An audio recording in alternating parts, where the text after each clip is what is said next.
Boa noite. A maior organização criminosa do Amazonas foi monitorada 24 horas por dia pela Polícia Federal entre abril de 2014 e novembro de 2015. A investigação descobriu que 100% das drogas e das armas comercializadas pela facção vinha da região de Tabatinga. Nossos repórteres viajaram até a cidade para entender como funcionava esse esquema. Lá fomos atrás dos familiares de pessoas presas por alugar as próprias contas bancárias para a FDN. É o que você vai ver agora na última reportagem da série sobre a empresa do crime.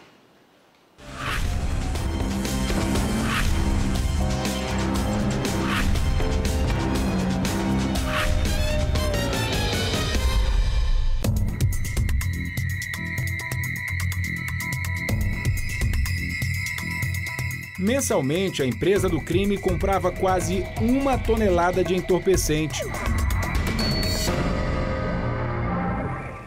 A droga vinha da Colômbia e do Peru pela chamada Rota Solimões.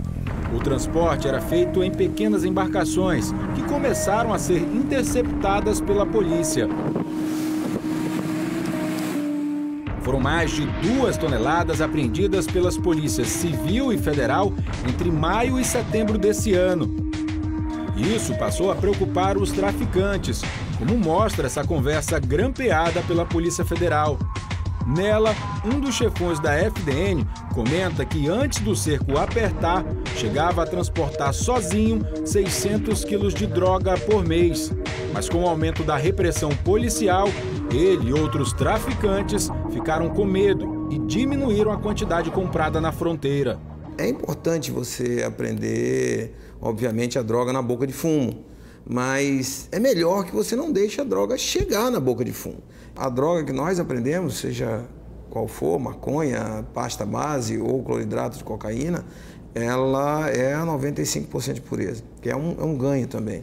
E com isso nós colocamos menos gente na cadeia, que é um ganho também. Vocês esse ano já contabilizaram quantas toneladas ao todo? 10 toneladas, 200 e poucos quilos. Isso dá mais de 100 milhões de reais. E de onde vem essa droga? Ela é 100% da Colômbia e Peru, ali da região de Tabatinga? Não, o skunk, por exemplo, que é a maconha com o tetraído canabinol mais forte, ela vem da Colômbia. A cocaína, na sua maior parte, está vindo hoje do Vale do Javari, que é onde tem mais de 10 mil hectares de folhas de coca plantado, dezenas e dezenas de laboratórios de refino e toda a produção é destinada ao Brasil. E era justamente nessa região que ficava o principal braço internacional da facção. Integrantes da FDN, que trabalhavam em Tabatinga, em Letícia, na Colômbia, e na região de Santa Rosa, no Peru, segundo as investigações da Polícia Federal, tinham um papel fundamental nessa logística do crime.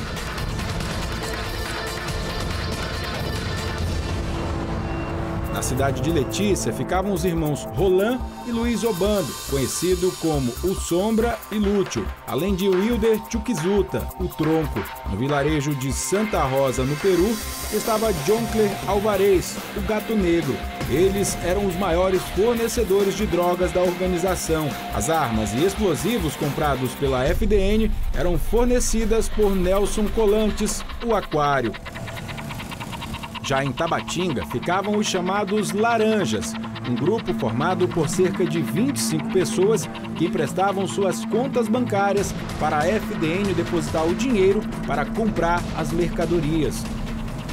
Segundo as investigações da Polícia Federal, era nesse endereço aqui em Tabatinga que funcionava a empresa de Paulo Bernal Lopes, um dos maiores laranjas que emprestou contas para que a facção criminosa movimentasse o dinheiro para comprar droga aqui na fronteira e enviar para Manaus. Segundo o levantamento da Polícia Federal, em 7 meses, essa empresa movimentou mais de 7 milhões de reais. O esquema funcionava da seguinte maneira. De Manaus, os cabeças da FDN faziam depósitos fracionados nas contas dos laranjas. Eles cobravam 4% do valor para sacar e repassar o dinheiro para os fornecedores de drogas e armas. Com o que recebiam, montavam empresas comuns e levavam a vida normalmente. O dono dessa loja de confecções, segundo as investigações, também movimentou milhões de reais em nome do crime organizado. Prática que também foi seguida pelos sócios dessa loja de material de construção. Bom dia. Isso aqui é a comércio da Dona Antônia do seu Delmilson? Sim, O que eu posso falar a respeito da prisão deles?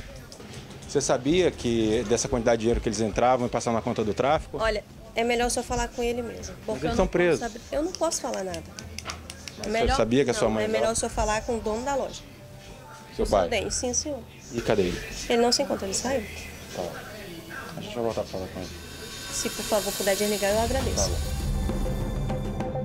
Durante 1 ano e 7 meses, a Polícia Federal monitorou mais de 120 pessoas com papel fundamental para o esquema criminoso da FDN. Mais de 90% desses investigados foram presos durante a Operação La Muralha, o que enfraqueceu a organização. Porém, ainda há muita gente perigosa à solta, como o traficante João Branco, que estaria escondido na Venezuela. A prisão dele e de outros 6 integrantes está nas mãos da Interpol, a Polícia Internacional. Mas nesse momento, a maior preocupação das autoridades é com quem ainda está no Amazonas, principalmente dentro dos presídios. Afinal, a empresa do crime surgiu nas cadeias do estado. E se o sistema carcerário local não passar por severas mudanças, corre-se o risco da organização se reestruturar ou uma outra se erguer. A forma como o sistema funcionava se mostrou falido, se mostrou incompetente. Então nós estamos mudando todos os procedimentos. E os procedimentos que nós estamos mudando vai desde a simples mecanismos de dar a tranca nas cadeias. Qual pavilhão começa, qual pavilhão termina. Nós estamos reestruturando. Antes os presos andavam, se deslocavam dentro das unidades prisionais sem algemas e com o que eles chamam de soldado. Um líder andava com 3, 4, meia dúzia, 10 presos junto com ele, como se ele fosse uma autoridade dentro do presídio. Hoje isso acabou. A meu ver, o caminho natural seria investir melhor em políticas de ressocialização, convênios com empresas, em convênios com o Distrito Industrial, empresas do Distrito, parceria com a SUFRAMA, com as instituições, com o Ministério Público, com o Poder Judiciário, colocar todo mundo lá dentro. Então, se houver investimento para oportunizar emprego e dar aprendizado para esses jovens que estão presos, esses jovens, quando saírem do sistema prisional, eles provavelmente não praticarão novamente delitos. Então, portanto, a cidade, o Estado e o país ficarão mais tranquilos, mais seguros.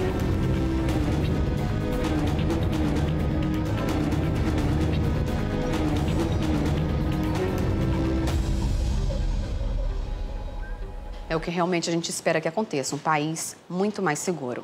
E uma operação da Polícia Federal prendeu 11 pessoas que faziam parte de uma quadrilha que criou empresas fantasmas para conseguir empréstimos na Caixa Econômica Federal. Documentos e provas apreendidos hoje na operação da Polícia Federal vão servir para ajudar a incriminar os envolvidos no esquema. A organização criminosa trabalhava com 18 empresas de fachada. A quadrilha usava laranjas para atuar em nome das empresas. Os empréstimos eram aprovados por um gerente que foi preso em 2014, quando a fraude foi detectada.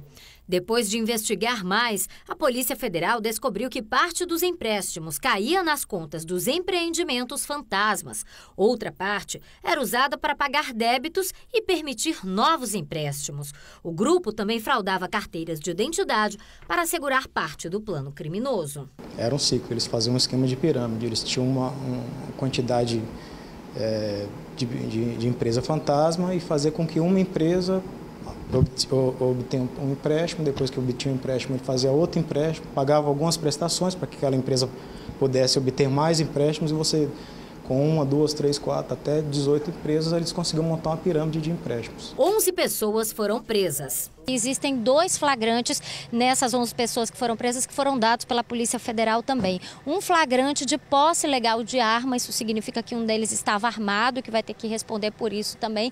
E teve um flagrante de contrabando. Com uma dessas pessoas, a polícia encontrou uma quantidade de tantalita, um mineral que é utilizado para fazer condutores, para fazer equipamentos eletrônicos, para fazer chips. Pelo menos 5 milhões de reais foram desviados da Caixa Econômica Federal. Esse número pode ainda ser maior. Os documentos que foram apreendidos hoje nos mandados de busca e apreensão ainda vão ser analisados tanto pela Polícia Federal como também pelo setor de inteligência da Receita Federal para podermos verificar o montante e os possíveis desdobramentos da atuação dessa quadrilha.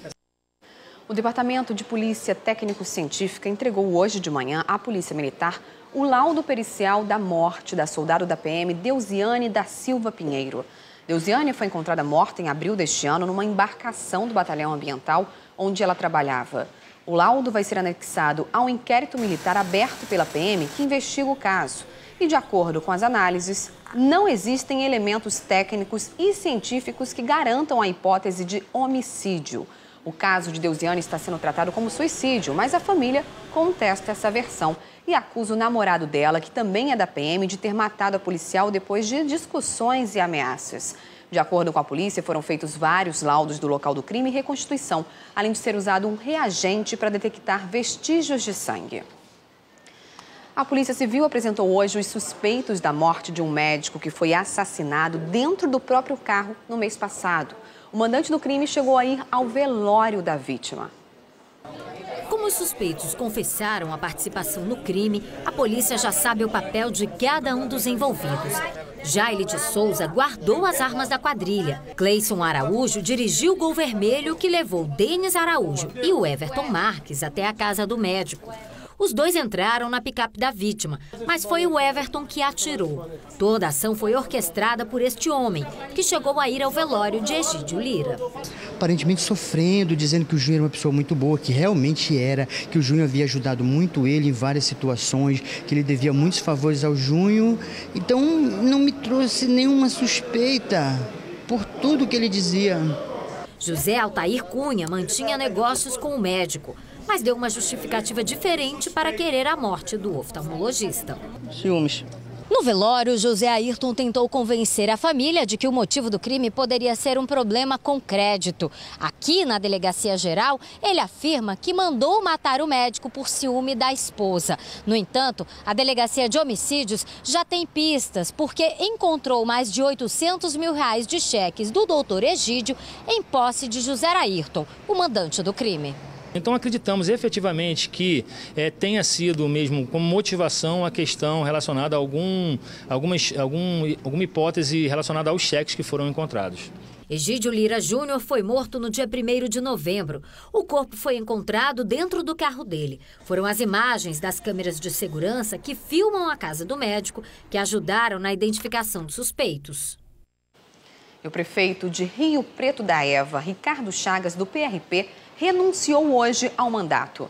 Ele já estava afastado do cargo há 5 meses, porque responde a 23 processos na Justiça por improbidade administrativa. Quem traz as informações para a gente é a repórter Samira Benoliel. Samira, boa noite. Qual a justificativa para essa renúncia do prefeito? Olá, Amanda, muito boa noite para você e boa noite também para todos que nos acompanham aqui no A Crítica na TV. Então, Ricardo Chagas disse que renunciou à Prefeitura de Rio Preto da Eva por motivos pessoais. Na carta de renúncia que foi lida no plenário da Câmara Municipal de Rio Preto da Eva pelo presidente da casa, ele diz que encaminhou a decisão para a Justiça Eleitoral e afirma ainda que a medida é irrevogável. A gente está vendo aí agora as imagens. Ricardo Chagas renunciou ao mandato desta quinta-feira, um dia antes da comissão processante composta por vereadores decidir se ele deveria ser cassado ou não. Lembrando que Ricardo estava afastado da prefeitura desde o dia 18 de junho deste ano, quando a juíza Patrícia Macedo de Campos recebeu a ação civil pública de probidade administrativa, ação que foi ingressada pelo Ministério Público do Estado. O ex-prefeito está sendo acusado pelo Ministério Público de atrasar o pagamento dos servidores municipais e o descumprimento de um termo de ajustamento de conduta firmado com a Promotoria de Justiça para regularizar a situação. Quando concedeu a liminar afastando o prefeito por 180 dias das funções, a juíza ressaltou que a pendência da folha de pagamento de abril e maio chegava a quase R$2 milhões.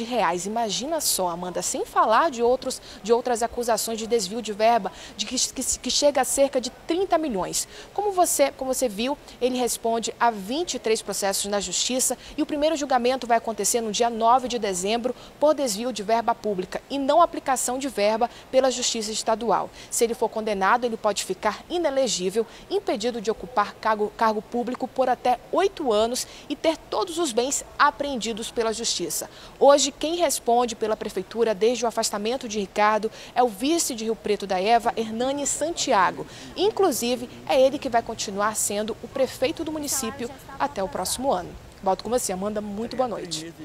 Olha, a crise não está fácil. O estado do Amazonas vai fechar o ano com queda na arrecadação. O prejuízo é de R$1,5 bilhão em relação ao previsto para 2015. O governo anunciou hoje um pacote de medidas para minimizar as perdas no ano que vem. O foco principal do governo é evitar a sonegação de impostos e, dessa forma, se preparar. As previsões econômicas apontam que 2016 será pior que este ano. Quer dizer, agora nós tomamos essas medidas, vai dar bons resultados, porque nós temos aí, vocês devem estar acompanhando, o país entrou numa situação de insolvência, ela vai piorar mais ainda. O primeiro semestre do próximo ano será muito pior do que foi o segundo semestre desse ano. E, portanto, nós vamos ter que ter recursos para enfrentar tudo isso. Para isso, o governador assinou uma série de portarias para impedir a sonegação fiscal. Entre elas, a criação de um grupo de inteligência para combater fraudes e crimes de evasão. E também fez um convênio com o governo de Roraima. Nós vamos compartilhar as nossas bases de dados, de notas, de documentos eletrônicos, onde, a partir disso, nós vamos poder coibir a simulação e a remessa ilegal de mercadoria de um estado para outro, ou a simulação de venda para um estado e a mercadoria ficando em outro. A queda na arrecadação do estado foi de cerca de R$400 milhões. Com o pacote, a expectativa é aumentar os ganhos em mais de R$140 milhões no ano que vem. Numa situação de irregularidade econômica, de situação de normalidade, econômica, eu diria que a gente poderia trabalhar com algo de 10 a 12 milhões de incremento mês, tá? É o que nós imaginamos, numa situação de normalidade. Nesse quadro é difícil projetar, porque cada mês que passa, a situação econômica se deteriora mais. O quadro econômico se deteriora mais. Além do aumento na arrecadação, o governo deve fazer cortes nos gastos. José Mello anunciou também uma auditoria na Secretaria de Saúde do Amazonas. A auditoria é para que todos os serviços lá na ponta sejam prestados de forma eficiente, mas com redução de custos. Nós queremos otimizar os custos. De repente, nós temos determinados passos que são dados, que não oneram muito, que poderiam ser evitados. A auditoria ter esse condão. Olha, atenção mães de alunos que estudam em escolas públicas nas zonas norte, sul e leste da cidade. 9 instituições de ensino municipais vão ser fechadas pela Prefeitura depois do término do ano letivo. A medida foi tomada para reduzir os gastos da Secretaria de Educação. Mais de 2.000 alunos vão ser transferidos. Falta de demanda, problemas na documentação e infraestrutura dos imóveis justificam, segundo a secretária de Educação, o fechamento das escolas. A gente precisou olhar isso com calma. Eu não posso funcionar um prédio com capacidade para 300 crianças com 100. Porque isso tem uma despesa altíssima para a gente quando eu tenho uma demanda muito maior em outras zonas da cidade. Essas escolas, as crianças já estão realocadas automaticamente, não precisarão se preocupar com a matrícula e vão começar a estudar no início do ano letivo, no início de fevereiro, já nas novas escolas. A medida afeta 9 instituições de ensino das zonas norte, sul e leste da capital. Ao todo, mais de 2.300 estudantes vão ser realocados. A mudança representa uma economia de R$7 milhões aos cofres públicos do município. Isso levando em consideração, além dos gastos com aluguel, despesas com pessoal, água e luz, por exemplo. Em contrapartida, outros 164 prédios continuam alugados. Hoje, em números, isso representa mais de R$25 milhões do orçamento da CEMED. De acordo com o subsecretário, para diminuir os gastos, pelo menos 10 outros prédios estão em análise para um possível fechamento. É muito comum nós encontrarmos em determinadas áreas prédios alugados que são muito pequenos, com poucas salas de aulas. Então a tendência é que nós possamos substituir esses prédios por um prédio maior e em um prédio único abarcar a clientela atendida por 2 ou 3 escolas na mesma área. Com isso a gente consegue otimizar os nossos gastos e ter um atendimento mais eficiente. E em caso de aumento do número de matrículas no ano que vem, município e governo devem agir em parceria para dar conta da demanda. Nós já começamos, já vimos há 4 meses trabalhando nisso, o CEMED junto com a SEDUC. A gente já tem uma expectativa dos bairros por onde a procura será maior. Nós já estamos bem estruturados para acolher a matrícula. Vamos tentar começar a matrícula pela web, online, e vamos ter a matrícula presencial. Tudo vai ser bem orientado, já temos o calendário, vamos divulgar tudo isso junto com o secretário Rosselli na próxima semana. E você pode conferir a relação das escolas que vão ser fechadas no portal acritica.com.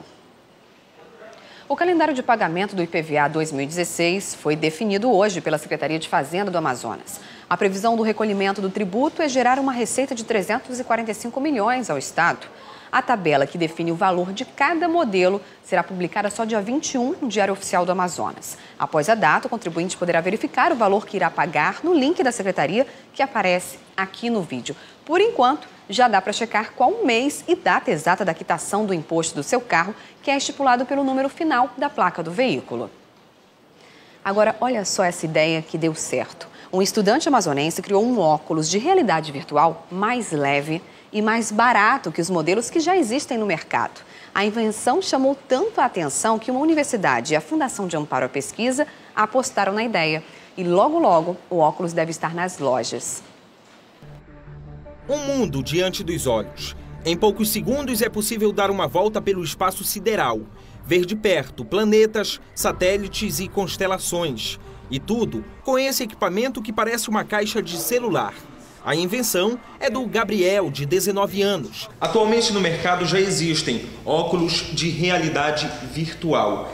Mas esses aqui, projetados pelo Gabriel, são exclusivos. São os primeiros no mundo inteiro a serem fabricados com material de fibra de carbono. Isso torna o produto mais resistente e, ao mesmo tempo, mais leve. Qualquer pessoa vai poder pegar esse produto, anexar o smartphone e simplesmente viajar no mundo tecnológico. E através dele, qualquer smartphone que você colocar vai ser compatível, contanto que tenha de 4,3 a 6 polegadas. A fibra de carbono vai proporcionar mais resistência. Com isso, se você deixar o aparelho cair, o seu smartphone não vai sofrer danos. Isso também vai proporcionar uma maior segurança, principalmente para as crianças, que é um dos nossos públicos-alvo. O projeto conseguiu sair do papel depois que o estudante venceu um edital da Fundação Estadual de Apoio à Pesquisa, a FAPEAM. Gabriel conta ainda com a parceria do Centro de Empreendedorismo e Tecnologia de uma universidade particular, que agora se esforça em ajudar o rapaz a garantir a patente da invenção. É uma dificuldade muito grande. O INPI ele dá um apoio, porém esse apoio que o Instituto de Propriedade Intelectual nos passa, ele é muito vago. A orientação que normalmente o INPI passa, inclusive para os empreendedores, é de que eles devem entrar na página e eles mesmos fazerem o cadastro. É um processo longo, tem um custo para isso, então ele está patenteando o produto dele sim, nós estamos colaborando com isso. E uma empresa já está de olho no equipamento. A meta é que o Hightech VR seja vendido pela metade do preço dos óculos de realidade virtual que já estão no mercado e custam hoje, em média, R$ 650. Mas enquanto não chega às prateleiras, quem pôde experimentar já aprovou a ideia. Fantástico, muito lindo. Muito bom, massa, cara, super legal. Acha que vai dar certo no mercado? Com certeza. Muito bacana, parabéns a esse estudante que teve essa ideia brilhante. Agora direto ao estúdio do Peladão a Bordo, porque hoje o clima pode pegar fogo no barco. Não é isso, Natália Nascimento, boa noite para você. Boa noite, Amanda, e boa noite a você também que acompanha o A Crítica na TV. Então, Amanda, ontem a Kedma e a Shaira foram indicadas para a boia pela Solange Frazão e o clima lá pelo barco já está muito tenso. E hoje o clima pode pegar fogo também, porque eu vou entrar ao vivo com as meninas direto do barco do Peladão e eu vou perguntar para todas elas quem, na opinião delas, deve deixar a disputa, se é a Chayra ou a Kedma. E aí eu tenho certeza que esse assunto vai repercutir lá pelo barco do Peladão e com certeza, né, vai pegar fogo, viu, Amandinha? E a votação continua, né? Como é que faz para votar? Lembra pra gente.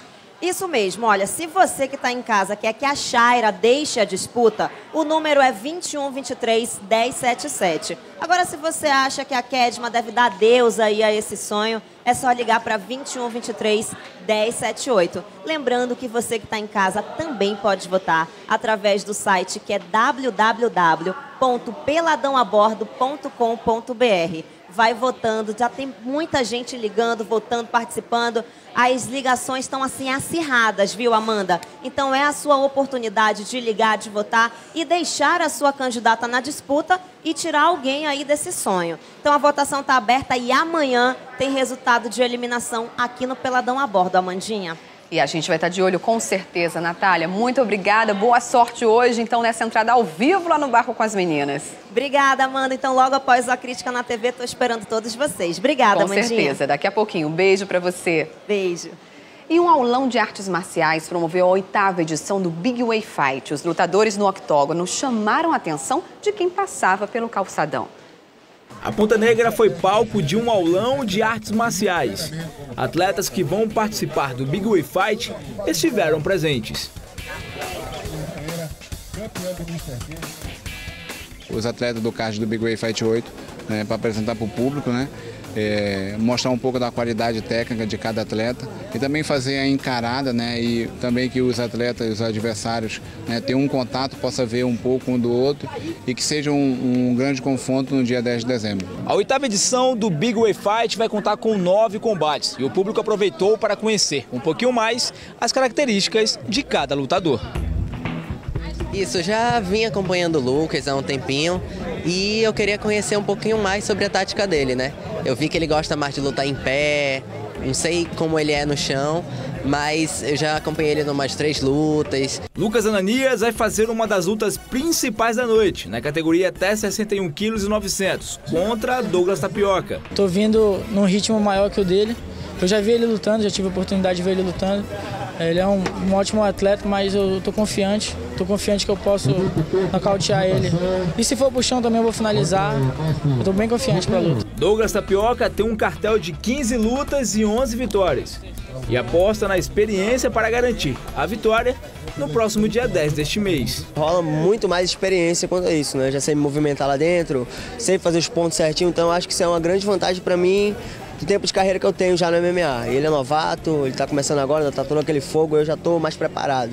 Dileno Lopes também esteve presente por lá e aprovou a iniciativa de promover as lutas. É uma grande oportunidade que estão dando para mostrar o talento dos atletas, entendeu? Isso é muito bom, eu apoio sim, que todos os eventos possam ter isso em Manaus, fazer uma representaçãozinha para atrair, até para mostrar um pouco do evento e atrair mais o público, entendeu?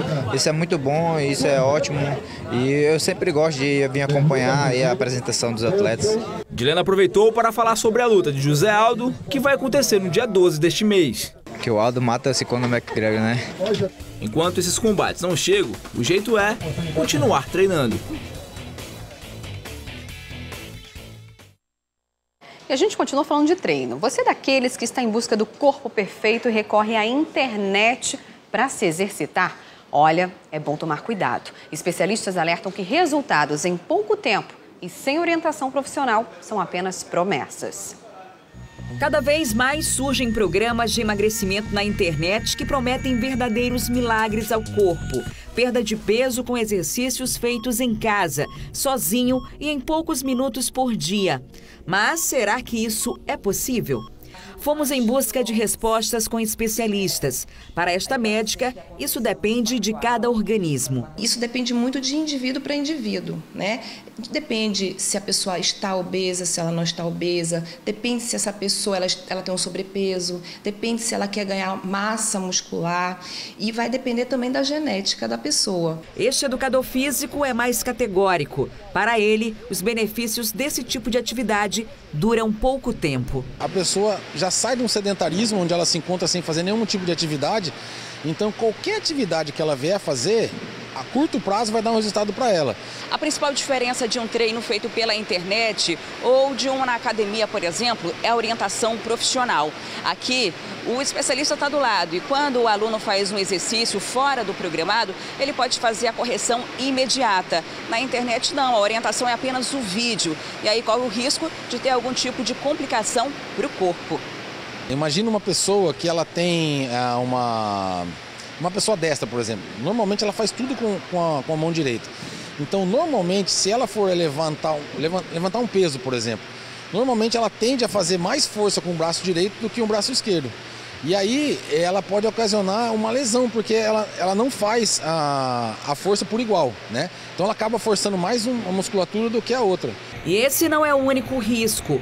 Como a maioria dos exercícios são curtos, porém intensos, este médico alerta que esta prática pode ser prejudicial até para quem já está acostumado a fazer atividade física. Todas as pessoas em si, mesmo aquelas que já praticam atividade física também, têm seus riscos nas atividades. Lesões musculares, lesões articulares, lesões ósseas ou até problemas cardíacos em pacientes que já têm problemas prévios. AVC, infarto do miocárdio.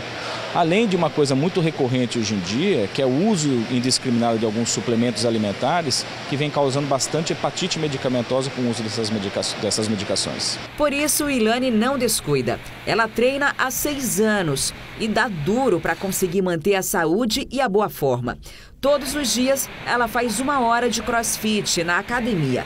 E o resultado do esforço tá aí. Dedicação, é treino, é dieta balanceada, é sendo algo prescrito por um profissional capacitado. Sobre os vídeos na internet que prometem perda de peso e definição quase que instantâneas, ela avisa logo, não quer nem saber. Trocar o meu crossfit por 3 minutos de internet, não. Sem possibilidade nenhuma. Também não troco meu crossfit, não. E um lugar que atrai visitantes e que possui diversas histórias é a Vila de Paricatuba, que fica em Iranduba, a 20 quilômetros de Manaus. Há menos de 1 mês, o local foi tombado como patrimônio histórico-cultural do Amazonas. E os moradores de lá esperam com isso estimular o turismo na região. Você sabia, por exemplo, que a vila já teve a maior cadeia pública do estado? Essa é apenas uma das muitas curiosidades que os repórteres Antônio Domingos e Rômulo de Castro vão mostrar agora. Uma vila pacata com pouco mais de 3.000 habitantes. Com 2 opções de acesso, pelo rio e pela estrada, a viagem dura pouco mais de 40 minutos saindo do centro de Manaus. O vilarejo existe desde os anos de 1800, mas a Vila de Paricatuba, como conhecemos hoje, foi registrada só em 1971. Em cada canto, pedaços de uma história que remonta ao tempo da borracha. E um dos maiores símbolos desse período já não resiste ao tempo como antes. Manaus vivia o auge do luxo e da modernidade. Era o período conhecido como Belle Époque, quando a capital amazonense começava a se adequar aos padrões de cidades europeias. E assim como acontecia lá na Europa, por aqui essas mudanças acabaram atingindo principalmente a sociedade e de uma forma bastante brusca. Surgiram então os indesejáveis e boa parte dessas pessoas acabou vindo parar nesse prédio. As agora chamadas ruínas de Paricatuba foram, em 1898, uma espécie de hotel para imigrantes italianos que vinham para Manaus em busca da riqueza da borracha. Como o negócio não deu certo, o local foi abandonado e depois adquirido pelo Estado. Em 1906, serviu de escola para crianças órfãs, que eram treinadas para futuramente se tornarem mão de obra para a alta sociedade. Depois, abrigou a primeira cadeia pública do Amazonas, considerada uma das mais isoladas do país.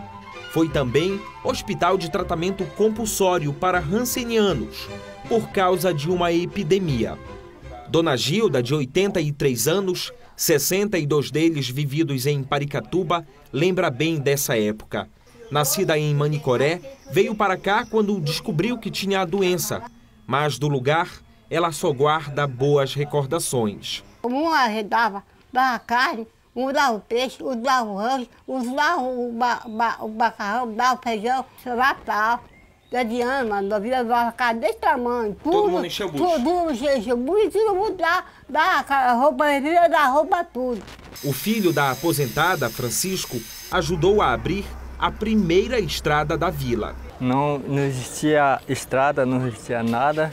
Apenas que isso era um caminho. Aí quando aí contratamos aqui o pessoal moradores antigos, uns 30 pessoas com machado, teçado, aí que nós fomos abrir um ramal. Na época eu era ainda pequeno, eu tinha meus 18 anos. Com a determinação de moradores como Francisco, Paricatuba agora tem o selo de Patrimônio Histórico-Cultural.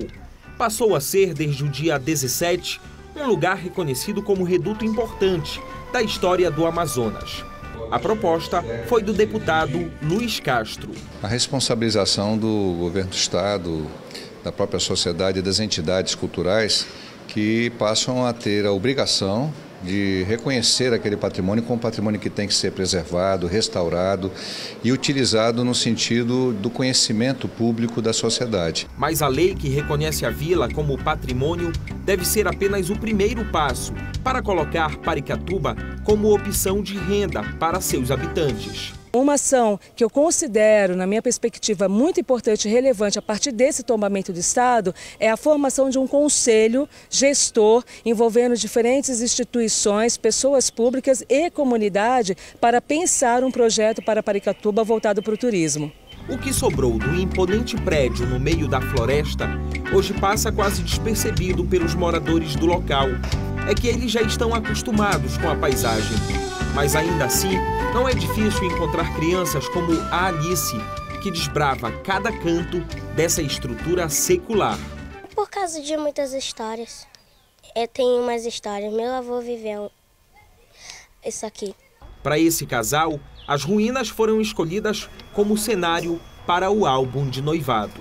Eu já tinha vindo aqui conhecer e tinha achado que seriam fotos muito bonitas para lembrar para sempre. É um clima totalmente do passado, tem toda uma história e com certeza vai ficar muito legais as fotos. A vila de Paricatuba é assim mesmo, cheia de histórias que podemos tocar, observar, fazer uma foto. Pode ser o cenário perfeito de uma grande paixão ou mesmo de um susto, como o do fotógrafo Bernardo, que jura de pé junto ter visto visagem no local. Quando a gente viu uma árvore cair, todo mundo largou esse equipamento aqui dentro e saiu correndo para cá e a gente teve que chamar os moradores para a gente pegar, né? Não interessa como, o importante mesmo é fazer da cultura o nosso maior patrimônio.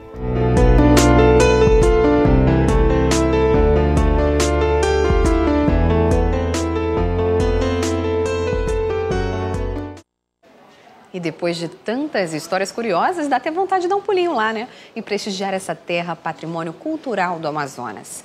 Eu fico por aqui. Uma excelente noite para você. E não deixe de acompanhar agora outras histórias. As das meninas do Peladão a Bordo. Eu volto amanhã. Até lá!